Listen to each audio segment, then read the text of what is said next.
Hello Internet, and welcome to my live reaction for Fairy Tale 100 Years Quest, Chapter 91. When we last left our heroes, the gang returned back to Earthland, to Giltena in Dramil. We see a grand reunion scene with the cast. We see how kind of Gray has sort of changed in his feelings for Juvia after seeing Grage and also the sort of fantasy Hawkeye subjected him to. We see Urza and Jalal having a conversation where Urza kind of fills him in on everything that happened with Ferris and then invites him to join Fairy Tale. And Jalal distinctly says that he will consider it. He does not just say he'll do it outright, but it's definitely something he is considering. We then check back in with Diabolos, where George is very, very excited to get to eat Selene because he wants the ability to cross dimensions for some reason. We're never going to find out why, though, because Selene reveals that all of this has been a ploy in order to kill George for revenge against Cornugi, and she does that very easily. She turns into a giant dragon, and she squashes him. He is dead. She says she's going to spare the rest of Diabolos, but what she'll do from here is kind of anyone's guess. So yeah, let's dive right on into Chapter 91, My World. Our picture here is of Lucy in one of those like cardboard cutout things, you have like carnivals, attaching her face to this real like burly dude. It's pretty funny, I will admit. Looking sharp. A nice body anyone would envy. We do, though, see Happy and Natsu kind of laughing at it. It's cute, it's fun. But we open back in Diabolos, where the members of Diabolos are still panicking over George's death.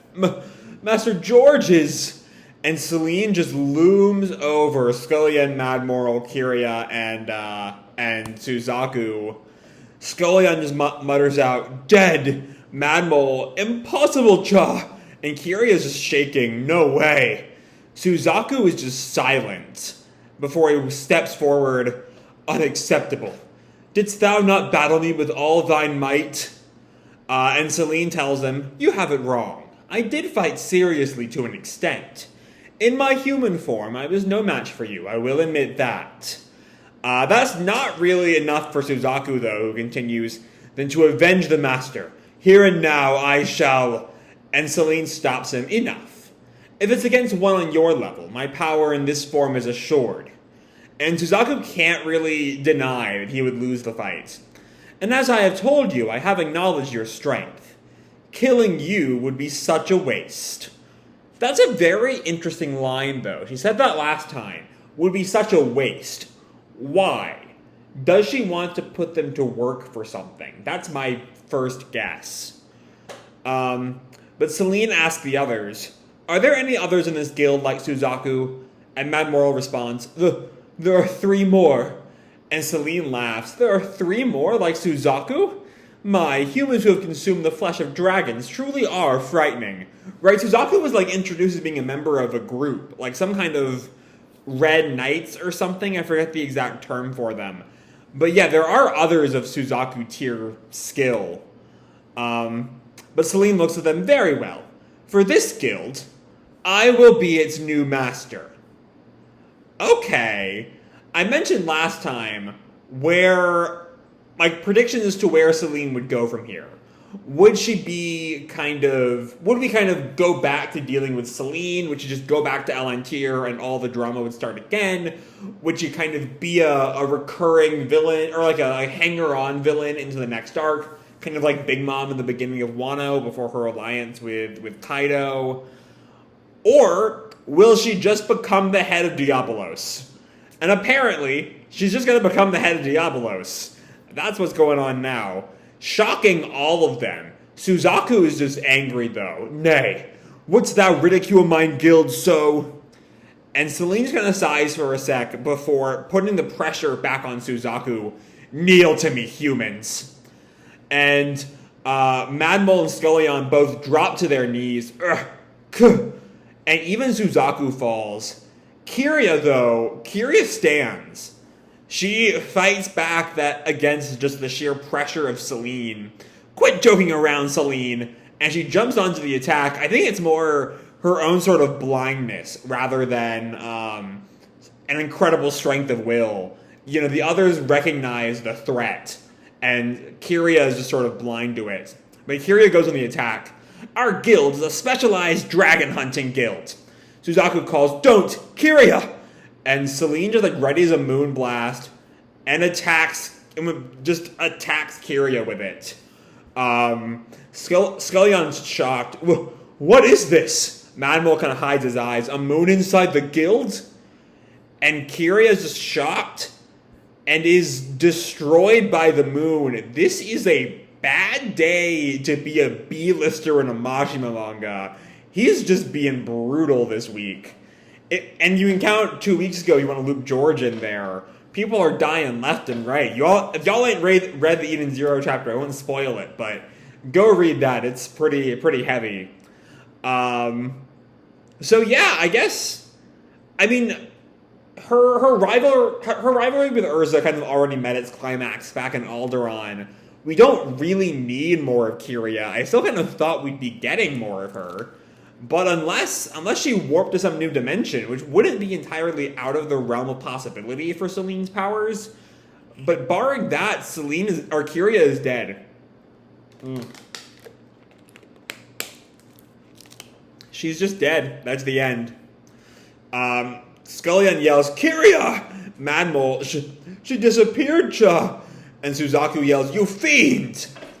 But then Selene comes back to her human form. I did not kill her.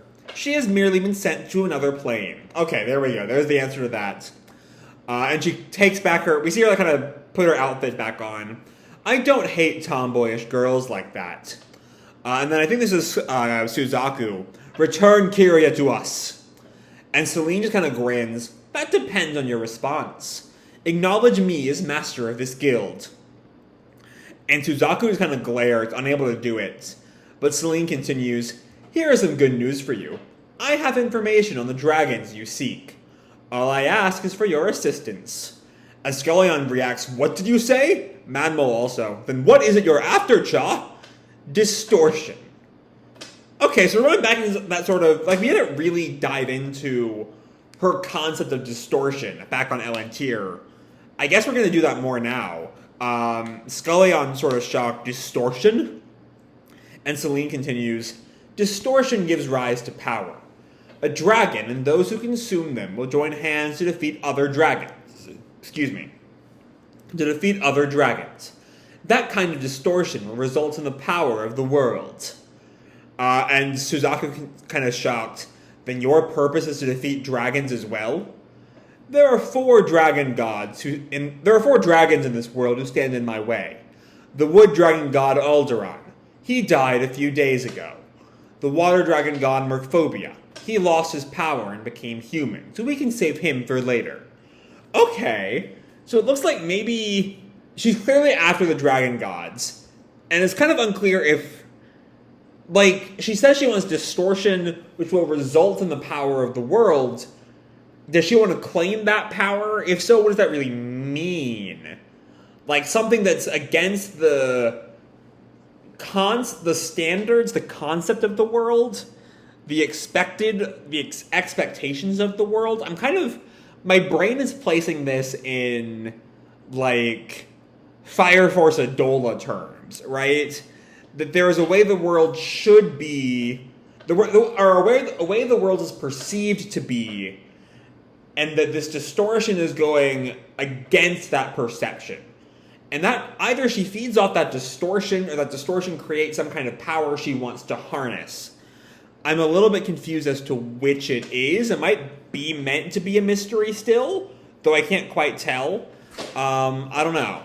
Also, Merkphobia she still wants to kill Merkphobia, even though Merkphobia is no longer a dragon, which is interesting. Anyway, the problem is the gold dragon god Virness, and the moon dragon god Ignia. And interestingly, we see Ignia in his dragon form, because we saw that back at the climax of the Merkphobia arc. We only see Virness in that tablet Elefseria showed us way back when. As long as those two are not killed, my world will not be complete. And Manuel kind of shocked, world, Cha? A world devoid of dragons. A world of only humans. Which interestingly enough, was Acnologia's stated purpose. Maybe, like, Acnologia had his, like, dreams of an end to, like, dragon tyranny as he saw it, which eventually got distorted, or distorted beyond belief. But Acnologia, as we kind of learned, initially came from a good place. I feel like Selene might just be, with no dragons, there's no one to stand against her.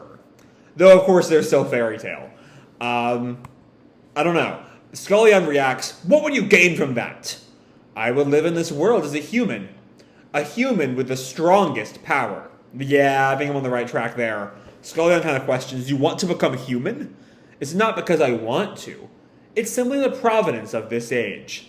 The age of dragons ended 400 years ago. Acnologia and we 5 dragon gods delayed our demise by 400 years. Now is the time to truly end the age of dragons." But I'm trying to tie that in with distortion. Because she says she wants the distortion and the power that comes with it, but also she's just trying to close the book on the age of dragons. I don't know, I feel like there's still some other layer to her we're not quite getting.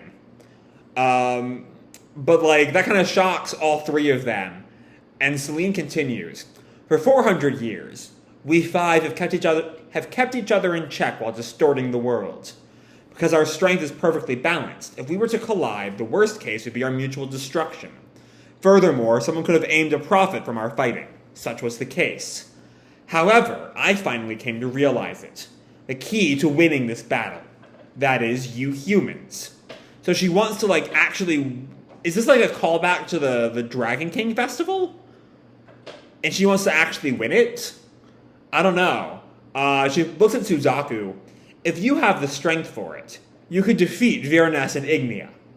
They do not believe in the strength humans possess, but I am different. I was convinced when I saw Suzaku's strength through myself." Oh, so this is a new plan of hers. She had never had this idea, and then she saw Suzaku. Okay. "If you and I work together, we could change the world." And Scullion kind of glares, "Ugh." And Madmol, "Even so, Suzaku, thou art the enemy of our master." And Selene just gets serious again. "I told you, he was the enemy of my son. You simply must let go of a man who has been crushed by nothing more than my forefoot. He was incapable of giving orders to someone like you."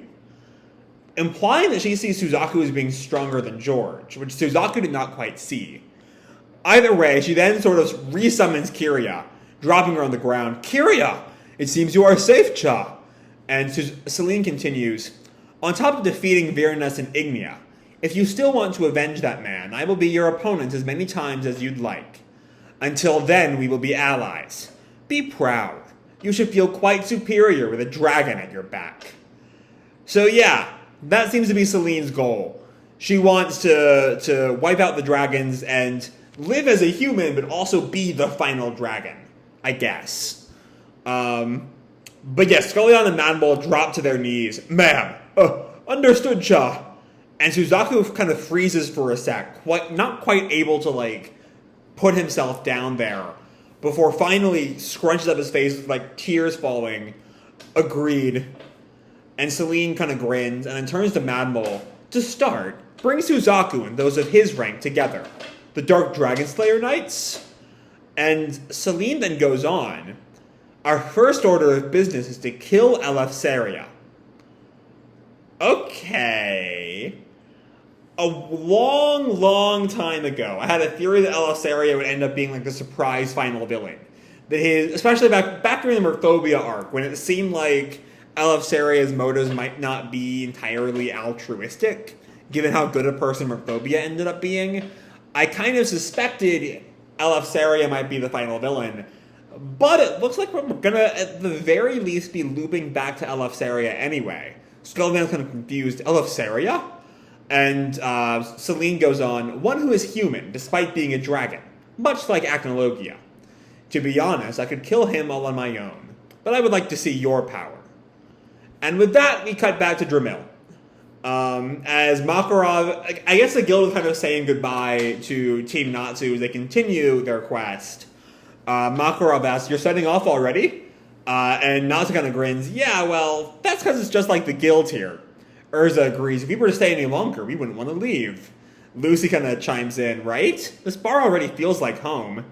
And Mira kind of scratches her face. We'll be doing a little more sightseeing before heading back to Magnolia. And Juvia's like clinging on to Gray. Gray-sama, please don't leave me. And Gray is much less put off by this than he used to be.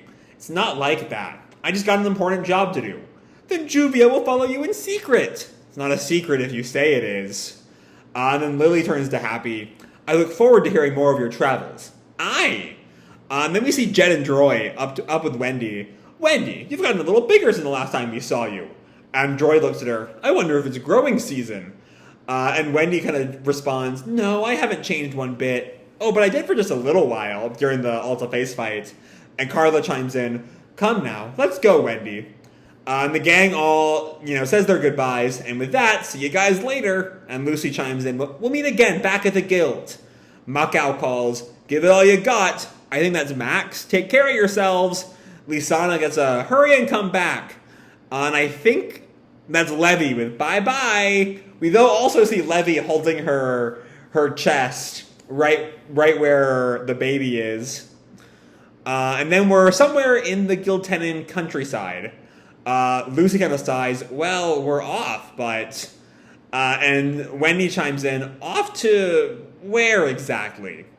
And Gray thinks, even Selene's gone missing, and we got no clue where the other dragons are. And Natsu snaps, so what now? And Urza speaks up, I have an idea. Why don't we go back and visit Elefseria for a bit, so we could get more leads?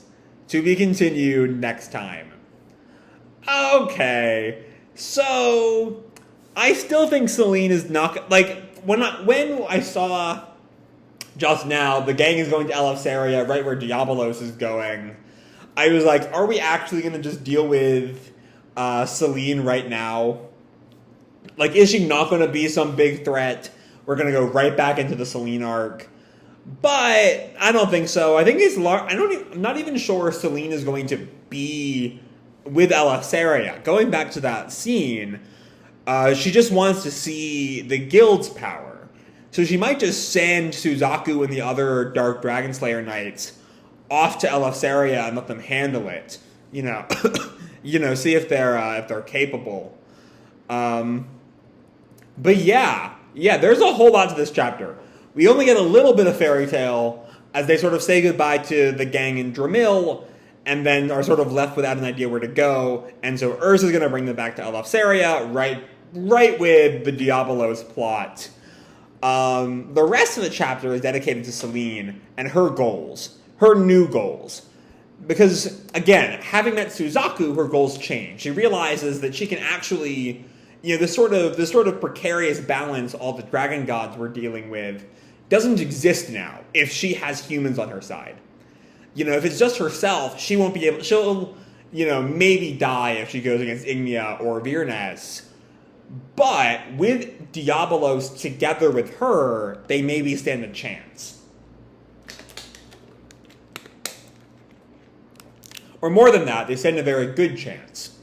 And so that is sort of her new goal, is that she can sort of take down the dragons and either create, like, I'm trying to gel this bit about creating distortion by joining hands with dragon slayers to defeat other dragons.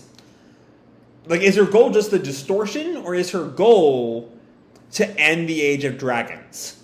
Finally, and like once and for all. I don't know. It's a little unclear. Like, Selene is still... I'm not quite sure if it's fair to say that she's a mystery. She's just kind of vague right now. I'm not quite sure. Like, I don't think she's lying. I think she's telling the truth here. But I think there might be a little more to it. Or maybe, like, future reading will kind of make it all meld together a little better. I'm not sure. But we know what Selene supposedly wants. To end the Age of Dragons, to be the strongest human, and then also kind of, she can rule the world like that, maybe. Kind of like she was doing back on Elefseria. But, with no dragons, she has full control of this world.